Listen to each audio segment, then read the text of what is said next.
I have been a reader for quite a while now, and 99% of whatever I read, it's fiction. Stories that pull me in and give me enough motivation to see the book through to the end. And non-fiction only makes up a very tiny portion of my reading diet. It's mostly what I'm assigned to read for college. So when friends and family ask me for book recommendations and I give them a long list of fiction, they're a bit let down to say the least. People have cultivated this view that reading fiction is a waste of time. The logic being fiction equals leisure and leisure equals waste of time. Think about this. Could this be a symptom of something much more wicked? Namely, hustle culture or the belief that if we are not constantly improving ourselves, we are lazy and weak willed? Namaste and Namaskaram, wherever you are. This is your host Pavana, and you are listening to Culture Speak.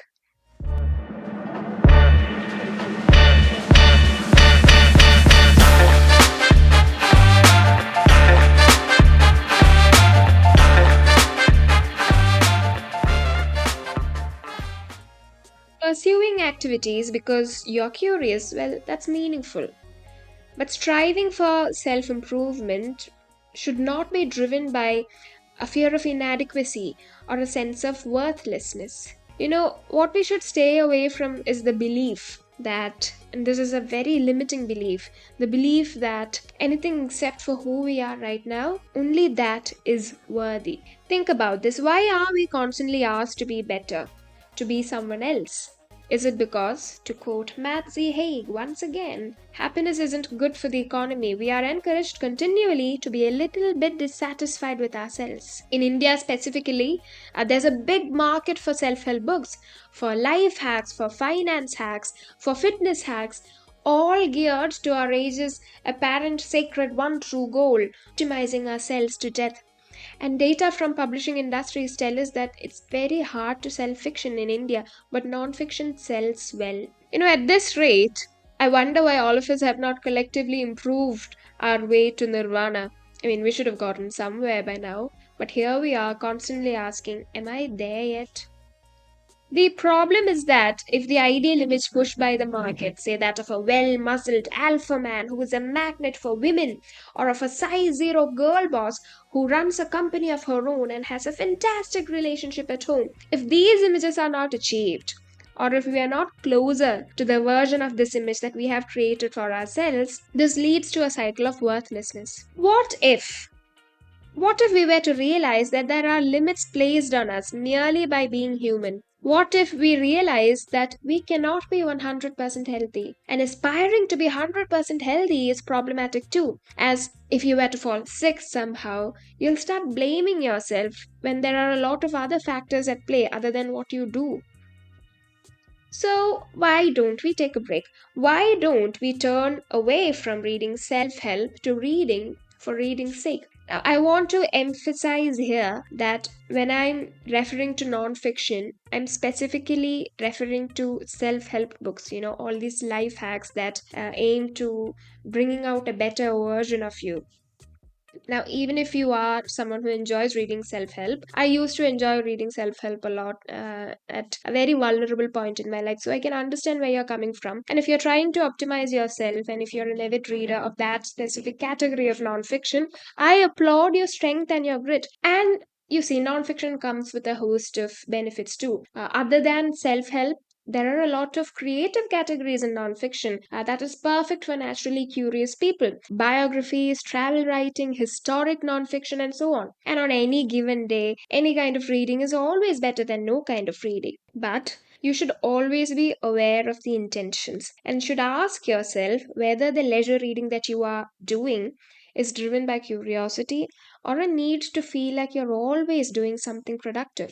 Personally, in my life, I know a lot of people who have asked me when I'm reading novels or any other kind of fiction, well, why don't you do something else? Don't you think you're wasting time? So, the rationale for this whole episode is because I've had to encounter such questions a lot in my life, and this made me realize that the people asking those questions, they are nowhere at fault here. The problem is that we've been somehow made to believe that anything we do for leisure that doesn't directly or indirectly bring us some kind of benefit is not worth our time. We need to get rid of such attitudes. So, anyway, in this episode, I'm going to present a case for reading fiction. Now, I'm going to do this in a language that we have come to be most familiar with, one that presents the benefits first to entice you. If you want to level up your life with more than just practical advice, and you're into feeling all the feels while becoming emotionally savvy, then, my dear friend, shop fiction. We might stereotype bookworms as socially awkward, but a study from University of Toronto suggests that's mostly true for only nonfiction readers. Fiction, on the other hand, is like a social skills boot camp. It exposes us to diverse characters, making us more empathetic and socially savvy over time. Back in 93, Richard Garrick had this wild idea that our brains process real world experiences and stories in the same way. He called this narrative engagement. It's just a fancy term for how stories suck us in. Think of fiction as a journey that transports you to new places and times, shaping your thoughts and feelings along the way. It's not just entertainment, it's like a secret weapon for self discovery. They say fiction is a mind expanding wonder. Gerrig argues that our ability to understand what's going on in others' minds is crucial for both real life and fiction. When we follow a story, it's like a crash course in understanding people, knowing their goals, beliefs, and emotions. Novels help us develop a unique way of thinking and feeling about others, not just in personal relationships but also in broader social contexts like justice. In my own experience, I recently picked up Anne Patchett's Storm Lake on a bit of a whim. I was initially drawn in by the captivating cover. It promised a story about a mother sharing her journey of dating an ultra popular actor before he hit stardom. However, I discovered much more within its pages. The tale unfolded into a rich narrative about family life on a cherry farm, and as I immersed myself in the story, I found unexpected reflections in my own desires. It made me realize that my happiness doesn't necessarily hinge on flashy job in a towering skyscraper. I could find contentment with the basics. This, my friend, is the magic of fiction. It has the power to uncover facets of yourself you may not have known existed. Whether it's a book described as life changing like The Alchemist or a newly discovered gem like Tom Lake, fiction has this incredible ability to lead you to a deeper understanding of yourself.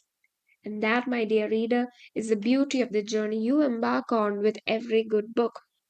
In a world obsessed with fixing our supposed flaws, I say fiction is the answer.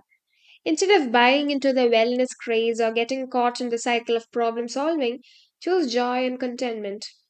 There's a lot of power in quiet rebellion. Sure, I could list all the ways fiction broadens your horizons, helps you tackle ethical dilemmas without any risk in how it inspires you. Why not discover it for yourself? Pro tip: if a book isn't really vibing with you, don't force it. There are plenty more out there waiting to be explored. I hope you find your one. Anyway, that wraps up this episode of Culture Speak. What thought am I going to leave you with today? The truth, of course, is that if people were really as happy as they look on the internet, they wouldn't spend so much damn time on the internet. Because no one who's having a really good day spends half of it taking pictures of themselves. Anyone can nurture a myth about their life if they have enough manure. So if the grass looks greener on the other side of the fence, it's probably because it's full of shit. This acts as a segue to this week's book recommendation. This quote was from Frederick Bachman's Anxious People. It's a comedy about a crime that never took place, a would be bank robber who disappears into thin air, and eight extremely anxious strangers who find they have more in common than they ever imagined. I hope you're finding value in this podcast series. I'll see you next time. Goodbye.